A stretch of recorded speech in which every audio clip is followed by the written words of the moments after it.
প্রথমত inline block দেওয়ার কি মানে ভাই? ইনলাইন ব্লক দেওয়ার প্রচুর মানে ভাই, সত্যি কথা বলতে। আই মিন, মানে ধর এমন কিছু আছে, অ্যাঙ্কার ট্যাগটা আমি এখানে রাখতে চাই, তারপর একটা কিছু দিতে চাই, তো ও তো শালা এতটা নিয়ে নেবে, তো ওখানেই রাখবো ব্যাঞ্চ।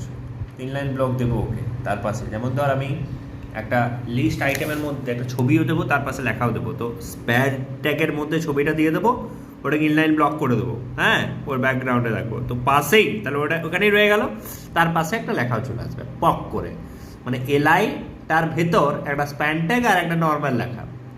এক্সটার্নাল সিএসএস এর জন্য link relation style sheet, HREF ওই সিএসএস এর লিঙ্কটা, ওকে। আর সিএসএস এর ফুল ফর্ম হচ্ছে ক্যাসকেডিং স্টাইল সেট।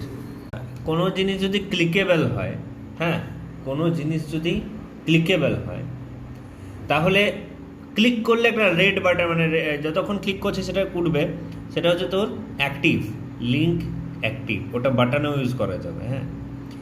আচ্ছা, তারপর নর্মালি তুই লিঙ্কে ইউজ করতে হয় এগুলো অ্যাকচুয়ালি, যে নর্মাল এ অ্যাঙ্কারটাকে লিঙ্ক, হোভার, ভিজিটেড, আর একটা হচ্ছে অ্যাক্টিভ। তো অ্যাক্টিভটা লাস্টে লিখতে হবে, তাছাড়া কাজ করবে না মামা। বাটনে কাজ করবে, বাটনে শুধু এটা কাজ করবে, আমাদের অ্যাক্টিভটা কাজ করবে, ভিজিটেডটাও মেবি কাজ করে, আই ডোন্ট নো, ভুলে গেছি, দেখতে হবে আমাকে একটু।